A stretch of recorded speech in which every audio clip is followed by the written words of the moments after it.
ഓസ്കാറിന് നമ്മളെല്ലാവരും കൂടെ മലയാളികൾ ഒത്തുചേർന്ന് ഓസ്കാറിന് വിടണം. ഇപ്പോൾ എത്ര വട്ടം കയ്യിൽ നിന്ന് രോമിനേറ്റ് പൊങ്ങി നമുക്ക് പറയാൻ പറ്റത്തില്ല. കാര്യം അമ്മാതിരി റേഞ്ച് എടുത്തില്ല. കിട്ടില്ലെന്ന് പറഞ്ഞാൽ കിട്ടില്ല പടം. ഗംഭീര എക്സ്പീരിയൻസ്, ക്ലാസ് മാസം എല്ലാം ഉണ്ട്. എൻ്റെ എന്തോന്ന് അറിയത്തില്ല, കിടു പടം.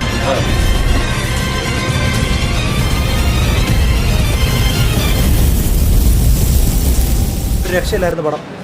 അമ്മാതിരി കണക്ക് ചെയ്തുകൊണ്ട് തന്നെ ബാക്ക്ഗ്രൗണ്ട് സ്കോർ ആയാലും പടം നജീബിക്ക എൻ്റെ പൊന്നിക്ക നമ്മൾ എടുത്ത് പറഞ്ഞ കാര്യം അദ്ദേഹത്തിൻ്റെ ജീവിതം നമ്മളവിടെ ഇപ്പോൾ എത്ര വട്ടം കയ്യിൽ നിന്ന് രോമിനേറ്റ് പൊങ്ങി നമുക്ക് പറയാൻ പറ്റത്തില്ല. കാര്യം അമ്മാതിരി റേഞ്ച് എടുത്തിട്ടുണ്ട് സാധനം. ഒരു രക്ഷയില്ല പടം. അതിനകത്ത് അക്കീമായിട്ട് അഭിനയിച്ച പുള്ളിക്കാരനായാലും എല്ലാവരും നല്ല രണ്ടുപേർക്കും വെല്ലുവിളി നേരുന്ന അഭിനയം ഉണ്ടല്ലോ, അതേ രീതിയിലുള്ള അഭിനയം. സൂപ്പറോടെന്ന് വെച്ചാൽ എല്ലാവർക്കും വന്ന് കാണാം, ഫാമിലി ഓഡിയൻസിനല്ല. നല്ല അഭിനയം. അതായത് പൃഥ്വിരാജ് എത്ര 16 കൊല്ലം എന്തോ 16 കൊല്ലത്തെ കാത്തിരിപ്പ്, 10 വർഷം എന്തോ കാത്തിരിപ്പാന്ന്. അപ്പോൾ അതിനുള്ള എല്ലാം ഉറപ്പായിട്ടും കിട്ടില്ലെന്ന് പറഞ്ഞാൽ കിട്ടില്ല പടം. ഗംഭീര എക്സ്പീരിയൻസ്, ക്ലാസ് മാസം എല്ലാം ഉണ്ട്. സ്പോയിലർ ആണെന്നുകൊണ്ട് അധികം പറഞ്ഞാൽ എല്ലാം അടിപൊളി. അടിപൊളി സൂപ്പർ പടമാണ്, എല്ലാവർക്കും ഇഷ്ടപ്പെടും. ഫാമിലി ആയിട്ട് ഈ നോമ്പ് കാലമൊക്കെ ആണെന്നുണ്ടെങ്കിലും ഈ ഒരു അത്രത്തോളം നല്ല ആ ഒരു ടൈമിൽ തന്നെ ആ പടം ഇറക്കിയിരിക്കുന്നത്. അപ്പം നോമ്പ് കഴിഞ്ഞിട്ട് കാണാൻ വരുന്നവർ വന്ന് കാണുക. വളരെ ഇൻ്റർനാഷണൽ മൂവി.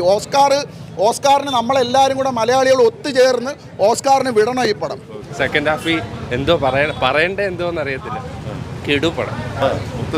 മൊത്തത്തിൽ എന്തായാലും ഓസ്കാറിന് ഒരു ഇത് കിട്ടണ്ടേ. അത്രയ്ക്ക് പൃഥ്വിരാജിൻ്റെ ട്രാൻസ്ഫർമേഷൻ കാണുമെന്ന് വെച്ചാൽ പൃഥ്വിരാജ് എൻ്റെ മാറി ഫസ്റ്റ് ഹാഫിൽ നിന്ന് സെക്കൻഡ് ഹാഫ് വരുമ്പോൾ.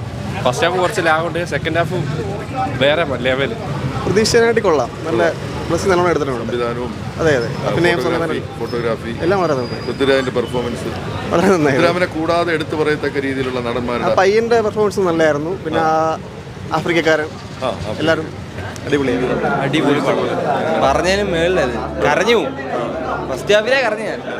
Second half Oscar international national അവാർഡെങ്കിലും കിട്ടണം. ഹൈ ക്ലാസ് ആണ്. കരഞ്ഞു കണ്ടു. പ്രതീക്ഷിച്ച പോലെ തന്നെ നല്ല നിലവാരം,